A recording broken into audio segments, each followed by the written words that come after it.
넷. 신앙의 길.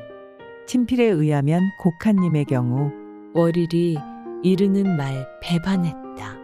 라는 아주 심한 붓끝의 가르침이 있는데 이것은 곡한님이기에 그렇게까지 말씀하신 것이라 짐작됩니다.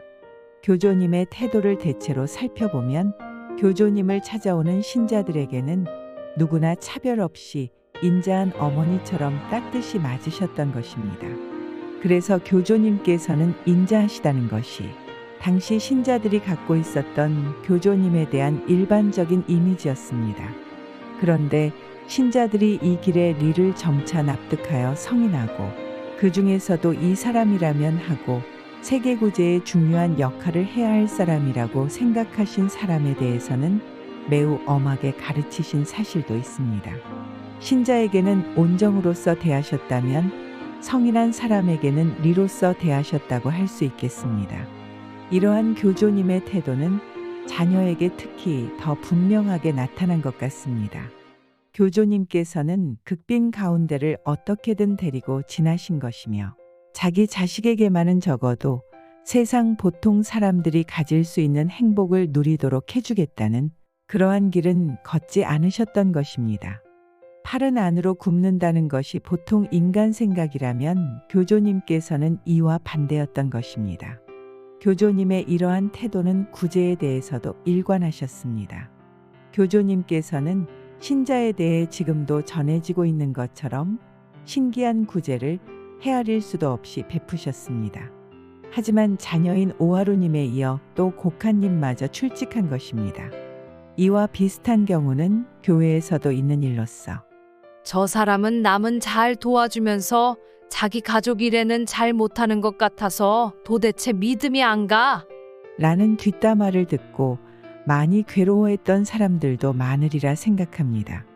당시 이런 의문을 가진 신자도 있었던 모양인데 그것을 교조님께 여쭈었던 바 교조님께서는 구제에 있어서 남과 자기 가족의 구별이 없다는 의미의 말씀을 하셨다고 전해지고 있습니다.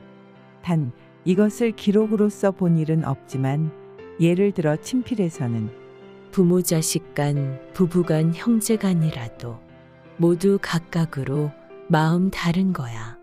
5의 8. 온 세상 어디 누구라고는 말하지 않아. 마음의 티끌이 몸의 장애가 된다. 5의 9.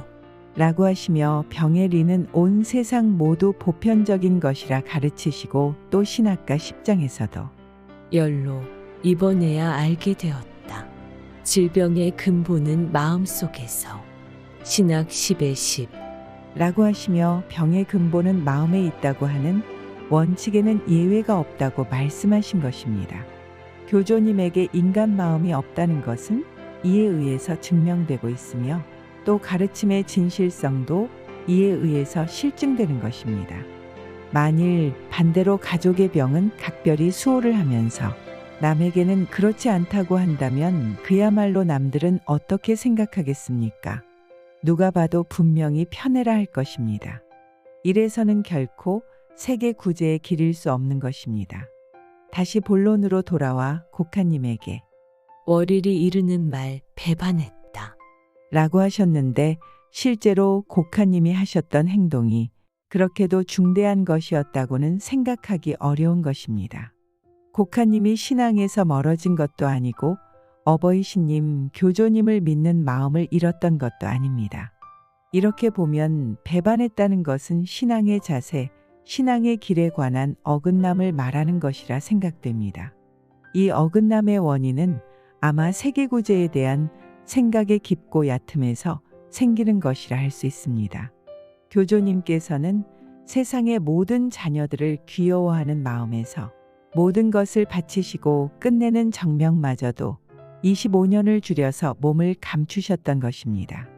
그만큼 깊은 생각은 당시 누구 하나 가진 사람이 없었던 것으로 어쩔 수 없는 일이라고는 하나 교조님을 인간적인 말로써 표현한다면 고독하게 지나셨다고 하겠습니다.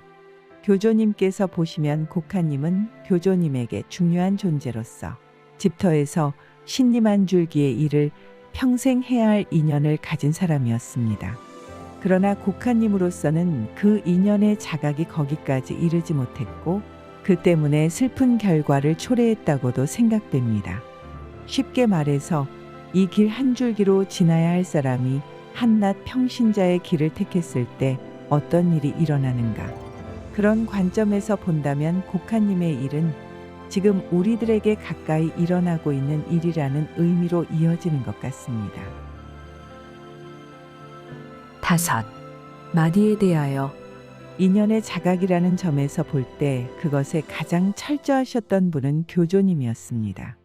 물론 교조님의 경우 반드시 이러한 견해가 적절하다고는 할 수 없으나 우리들 인간의 눈으로 볼 때 교조님은 신의 현신으로 정해지신 뒤 스스로의 인연을 자각하여 50년을 오직 한 줄기로 지나오셨던 것입니다. 그동안 세상의 비방과 조롱을 받기만 할 뿐 누구 하나 귀를 기울이는 사람도 없는 세월이 오래도록 계속되었습니다. 우리들이 만약 그러한 상황에 놓였다면 도대체 나는 지금 무엇을 하고 있는가 하고 깊은 회의에 빠질 것입니다. 그뿐만이 아닙니다. 교조님께서는 많은 어려움 속을 또 경찰에게 끌려가 옥고를 치르시면서도 구제 한 줄기의 길을 굽히지 않고 끝까지 지나오셨던 것입니다. 그러한 교조님을 곁에서 도와가며 지내왔던 한 사람이 고카님이었습니다.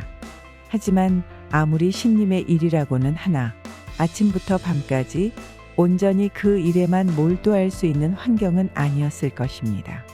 또 그 일에 대한 수입이 따로 있었던 것도 아닙니다. 이와 비슷한 일은 많은 사람들이 각자의 입장에서 한두 번의 경험이 있을 것입니다. 그럴 때 바깥 세계로 눈을 돌리면 보다 보람될 것만 같은 일들이 눈에 비칩니다. 그것은 매우 매력적인 것이기도 합니다. 그것에 이끌려 점점 빠져든다면 그것은 역시 인연의 자각이 충분치 못하다는 것이 되겠습니다. 그런 점을 깊이 생각할 필요가 있다는 것을 여기서 알 수 있는 것입니다. 그런데 고카님은 그 어려운 극빈 속에서도 또 험한 박해 가운데서도 잘 견뎌왔습니다. 그러나 인간의 정이라고 할까 그것에 걸려 넘어졌다고도 할 수 있겠습니다. 이 점에 이 길을 걷는 어려움이 내포되고 있다고 생각하지 않을 수 없습니다. 그러나 고카님이 한 일이 결코 헛된 것은 아니었습니다. 짧은 기간이지만 훗날 초대 진주가 되신 신노스케의 어머니로서 힘을 기울였던 것입니다. 바꾸어 말하면 초대 진주님은 교조님의 두 따님의 정성에 의해 자랐고 훗날 나카야마 집안의 사람이 되었는데 여기에서도 예사롭지 않은 어버이 신님의 깊은 의도가 느껴집니다. 이 고카님의 출직은 인간 생각에서 보면 알 수 없는 석연치 않은 점이 남아 있습니다. 그러나 그 해결의 실마리는 교조님에 의해서 주어지고 있습니다. 즉 교조님은 가엾게도 어서 돌아오너라 라고 위로하셨다는 것입니다.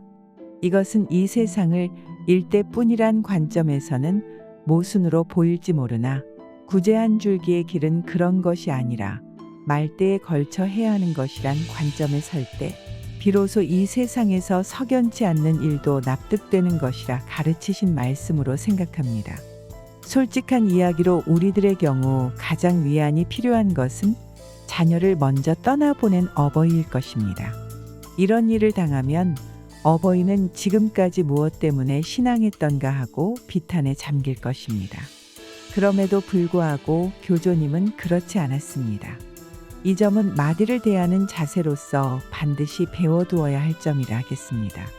이와 관련하여 생각나는 것은 1886년 음력 정월 3일 집터에 있던 우메타니 시로베 씨에게 둘째 딸 미치에가 죽었다는 비보가 당도했을 때의 일입니다. 우메타니 씨가 교조님께 그것을 고한 바 교조님께서는 그것은 고마운 일이구나 라고 말씀하셨습니다. 이상히 여겨 한 번 더 말씀드리자 큰애가 아니어서 다행이구나 라고 하셨습니다.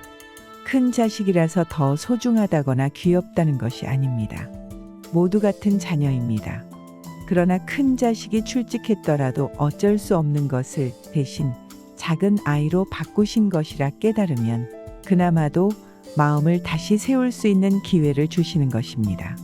교조님께서는 그 이후 장남 슈지 선생 마스에님을 계속 잃었습니다. 그래도 구제 한 줄기의 길은 조금도 늦추지 않으셨습니다. 이를 생각하면 교조님만큼 자녀의 일로 슬프고 쓰라린 사정에 부딪힌 분은 없을 것입니다. 그러한 교조님의 행적에서 나온 말씀이므로 천근의 무게가 있다는 것입니다. 이런 관점에서 다시 볼 때 곡한님의 출직에 보이신 모본은 참으로 귀중한 것이라 생각합니다.